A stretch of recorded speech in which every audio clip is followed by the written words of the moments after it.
for the year. It amounted to about $2.2 million between the House and the Senate. $2.2 million. $2.2 million, right. Yes. Do I put on my Dr. Evil voice? No, I think I'm going to channel my inner ShamWow guy. As I was perusing the legislative grants and like who got what and who didn't get what and things like that, I noticed there was a particular name that was noticeably absent from the lists of legislative grants in the House, and that was one of Representative Patricia Morgan, who is the Deputy Minority House Leader. And I thought you should be the House Minority Leader. And I thought to myself, here's a woman, that's taking a principled stand. If you don't like the legislative grants, you don't know how they work, you don't take any, right? You don't take that money. And that's a principled stand to take. So I called her up and I said, Rep, I got to know, was this by design or not?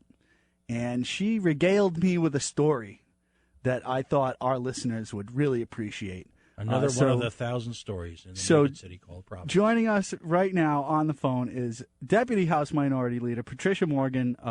Thanks again, Rep, for letting us give you a call tonight to go over these legislative grant things. How are you? I'm well. Thank Good. you. So here we go. I called the representative and I said, man, kudos to you for not taking these legislative grants. And she said, well, I don't really deserve your praise. So tell us and our listeners basically, what happened in the legislative grant process for you this year in the General Assembly. Well, I did ask for some legislative grants for some worthy causes in my district, and it appears that the speaker, who, I challenge him on some of the decisions that he makes. I guess you all know that. Editorial. I've spoken up against 38 Studios. I've spoken up against the Pawsox. I've spoken up against the tolls. Editorial note, you've actually voted against the speaker. He didn't even, he must have just thrown them straight in the garbage can because they weren't even put in as that I had requested them. Right. In the documentation put out by the state, it looks as if you requested 0 legislative grants for your district. Yeah. But and that's one of the bad things about legislative grants. It's not that they don't go to worthy causes, and I think everybody, you can read the list. There are some really good things. I mean, the Little League, Boy Scouts, these are good things to support. But it's capricious. It's done at the whim of the speaker. He's the one who gets to decide, and some people get tens of thousands of dollars, and others get nothing. Right, clearly 0, right? So it's not really fair because it is taxpayer dollars. But the sheer gall of, it's one thing to get the requests in and then deny them. At least admit that the requests came in. Because at this point, anybody from those organizations that you requested money for is going to look at that and say, oh, my God, she never even put in for these grants. Right, exactly. They're used, legislative grants are used to reward people who are compliant and to punish those who aren't. And that's a really bad thing. I'm guessing you fall into the former category. Well, it's a bad thing for democracy. I mean, I don't listen. The Republicans have for a long time said that that legislative grants should have a better process to them. We actually took it to the Supreme Court. The Supreme Court said they were legal, but that doesn't mean that the process used to award them is a good process. It was in the paper, I believe, that Cranston got 400 times more, or a whole lot more. It was 400. Yeah, reported on Go Local Prov that Cranston youth sports programs got 400% more money than 4 times more than Providence. Than the city of Providence. A whole lot more children in Providence. Are we saying that the kids in Providence aren't as worthy as those in Cranston? Well, apparently that is what we're saying. Maybe we are. That's right. So there needs to be a better process. Perhaps that every rep gets a certain amount of money, $3,000, $4,000, and then, there's some definition of what is an appropriate place, of charity or nonprofit to give that money to, but not where it's at the whim of the speaker, where in order to get it, you have to agree with him on everything. Well, and it's bad for democracy. It's bad for policy. It's bad for the people of Rhode Island. My contention in this whole thing is this not simply a legalized form of electioneering, of buying votes? Because, frankly, if your representative or senator brings home the bacon to your PTO or VFW or any other nonprofit or charity organization that you support or belong to, are you more or less likely to vote for that person? I mean, it's not a quid pro quo like I'm going to give you $20 for your vote, but the likelihood certainly goes up at that point. I think you make a really, really good point. Are we buying votes with other people's money? What are the controls, the financial controls for these grants in terms of reporting and accountability after they've been made? None.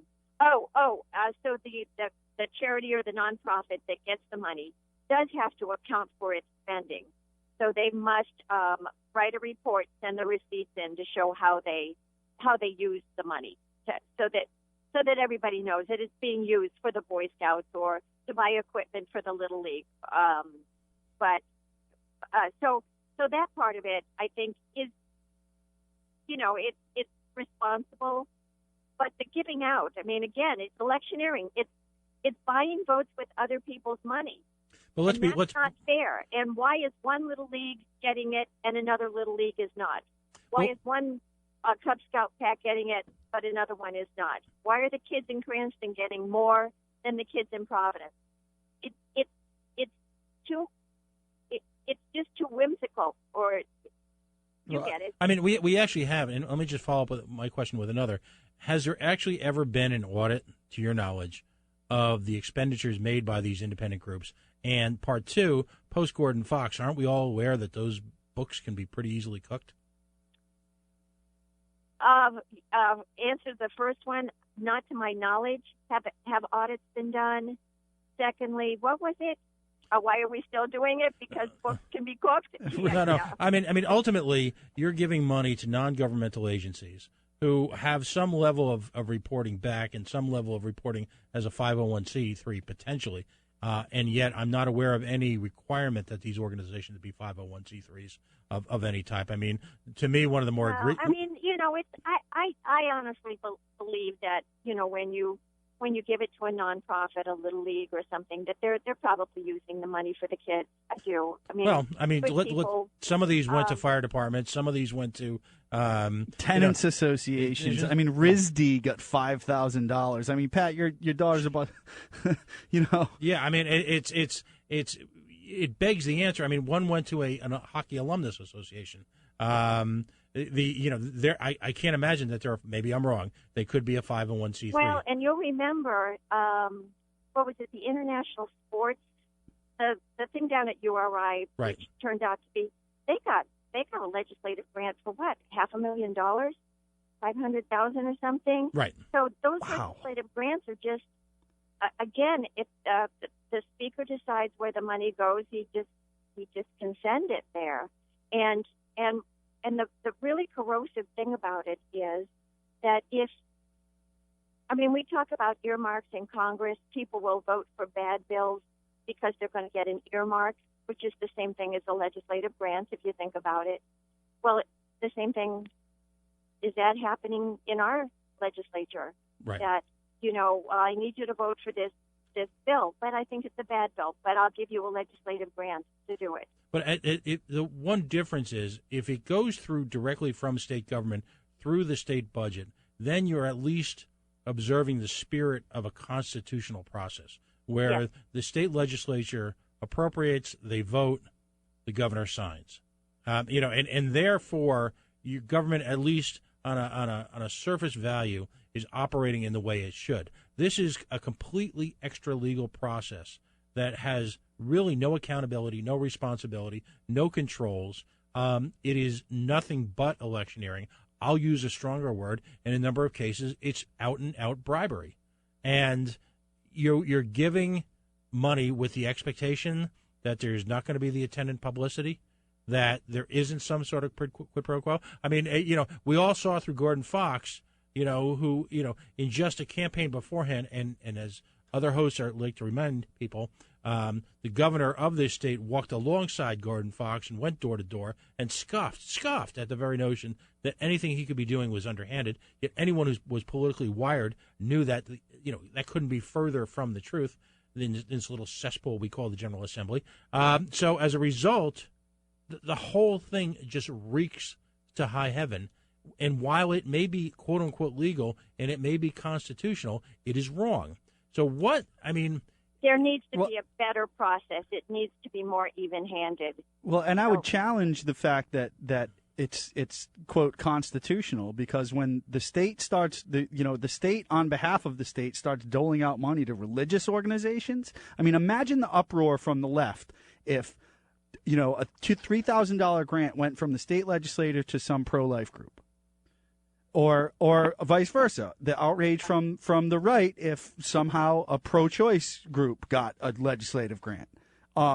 This is a very, very thin line that we're walking here, especially when it comes to religious organizations or religiously affiliated organizations, church affiliated organizations. I think the argument can be made that they're pretty clearly in direct violation of the U.S. Constitution. So why, Rep. Morgan, why won't more legislators, and I understand the practical politics of it all, why didn't you bring home the bacon attitude that, was so prevalent during, for example, Patrick Kennedy's, regime as a quote-unquote congressman here, where, he was effectively a complete zero legislatively, yet at the same time he brought home the bacon. Jack Reed, same thing. He brings home the money, yet on a leadership or a moral level, he's a complete zero. Gordon, the climate change guy who owns, stock in, egregious violators of our green attitudes here in the state. Same thing. So why? I'm going to make a request. I'm not going to put you on the spot personally, but if there is an opposition in government, and I think that you represent the very best of that, particularly within your own party. Can we get a small group of legislators next year to say no and to make a stink about it? It's just the time has come. I mean, we managed to get the master ballot eliminated. This is the next thing, one of the next things that has to go. Can somebody just make a stink, or at least let folks like us know when this is going to be discussed, if it's even discussed publicly, to just to stop it? And again, I want to tell you that the Republicans have been fighting this for a long time. In fact, Nick Gorham and Bob Watson, who aren't in our caucus anymore, they both retired, but they were strong opponents of legislative grants, and they tried everything they could to either get rid of them or make them a more transparent process so that they were more even-handed, more fair, and they just came up empty all the time. And to his credit, Nick Gorham actually suffered politically because of his aggressive stance against these type of programs, didn't he? Yes, yeah, he did. He wouldn't take them, and like you said, you're buying votes with other people's money. That's what it comes down to. So his opponent was able to use that. Right, and ultimately, because of that and his aggressive stance on regionalization and some of the more progressive, kind of ahead of his times, we got to get him in on the show. Aggressive, ahead of his times attitudes, he suffered. He ended up losing his seat, and it's a shame. It's a damn shame because people at a certain point. He was the legislator who championed a separation of powers. Right. He took on some of the really hard tasks, right, and just worked at them to help Rhode Island have better government. Right, and ultimately he suffered the ultimate political fate. He got Samini'd before it was a word. Right. He took the shots, and so he fell on his sword for doing the right thing. And I've always been a fan of Mr. Watson on a number of levels. So it's a shame that they aren't there to stand alongside you because you remain one of the few legislators who actively